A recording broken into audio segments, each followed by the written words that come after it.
Jaiswal is playing a drunken forehand into the turf from a horrendous wide short ball. It isn't good cricket from the bowler or the batter. But it wasn't an accident either. England and Jaiswal were wrapped up in this epic war where the bowlers were determined to deliver as short and as wide as possible.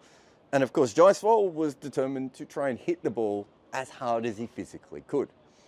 It's not really a normal thing to see in cricket, teams bowling short and wide intentionally. Most cut shots now are forced or played from near the top of off stump. But England were bowling as if it was the early 90s. And Jaiswal was not holding back. He wasn't forcing the ball, he was trying to absolutely smash it. Cricket has undergone a strange transformation, with teams now intentionally bowling short and wide outside the off stump. And on this occasion, it worked. Cricket boards actually make watching their games almost impossible. I spend almost as much time trying to find where I can view it as I do actually following the action.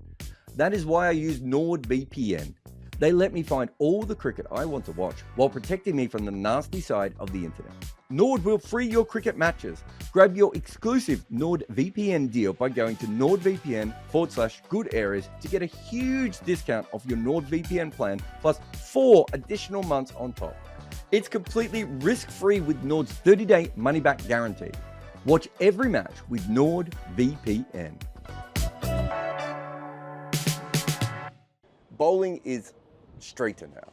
There was a time when the corridor of uncertainty, or the Queensland line, ruled cricket thinking. Hang the ball just outside off stump, be on the eye line and wait for the batter to play a shot with the cordon in play. But the wobble ball has completely changed that. The genius of that ball is that every single delivery can bring in LBW, bowled and also caught behind, all at the same time. So modern bowlers deliver from far wider on the crease, angling the ball back towards off and middle stump.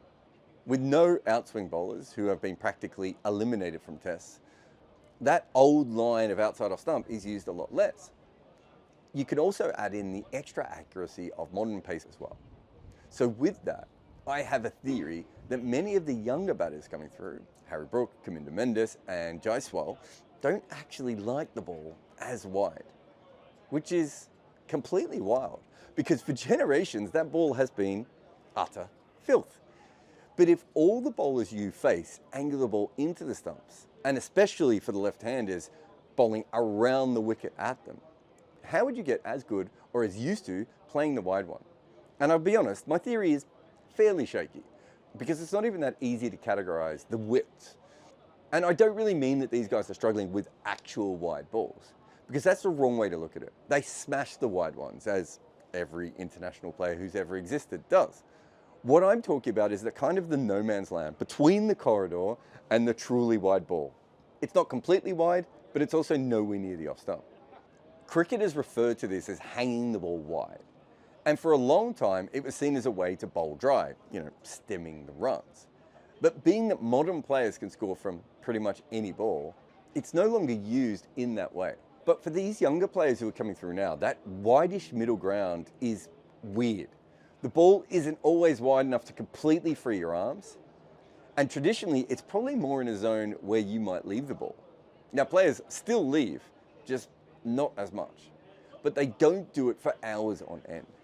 So this width ends up tempting them to play balls from a good length or back off, well away from their eyes, in a way that is often between a straight bat and a horizontal one. So that sort of angled blade.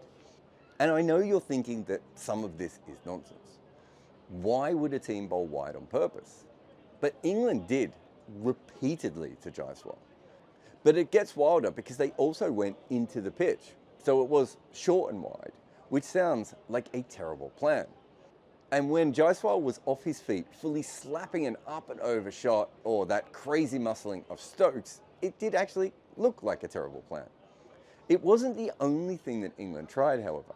They also decided not to bowl to Jaiswal, which is an interesting tactic. In the middle session, they brought the field up for Gill and moved them back for Jaiswal, in the hope that he would be frustrated with his lack of strike. Now, whether that played a part in his wicket is hard to say, but there were times in the afternoon where it was like Jaiswal wasn't facing any balls. And some of this, of course, had to be the way that Gill played as well. But England were allowing or even encouraging this to happen.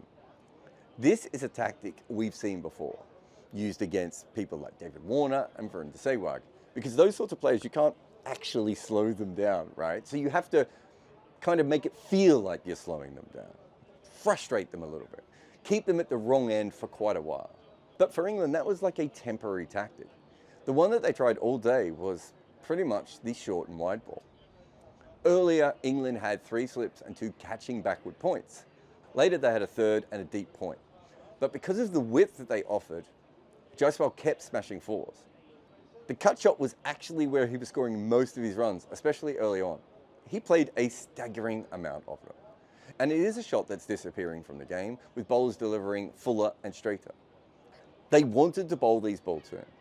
They think this is a way to get him out. And considering they've had no luck actually dismissing him any other way, I suppose they thought this was worth a go. So when Ben Stokes bowls short and wide to Jaiswal, it looks like a terrible ball, a mistake, a bit of luck. But instead, it's a planned long hop that Jaiswal nicks behind. After today, when facing pace, one of the best batters in the world and a potential great is averaging 23 when facing a short wide one. As Neil Manthorpe said on commentary, it's like he can't play rubbish. This line of attack obviously won't work to all batters, but the ones brought up in the Wobble era are built a little bit different. And maybe these wider balls are their next challenge. England are never afraid to play ugly, weird cricket. Spamming the ball short and wide is an odd choice, even if you think it might work. And remember that for a while, it didn't, as Jaiswal was on his way to 100. But they still got their man. But what this really tells us is how much cricket has changed. Now the planned long hop is a decent option. To rephrase that great cricket truism, planned shit gets wickets. Brian Lara used pot plants to work on his placement. John Wright glued his glove to his bat. Sachin Tendulkar dug up practice pitches. Tatenda Taibu cut the top off his bat. Claire Taylor used a hockey grip. Steve Smith was from tennis.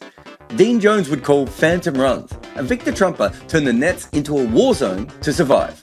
The best batters in the world do whatever they have to make runs.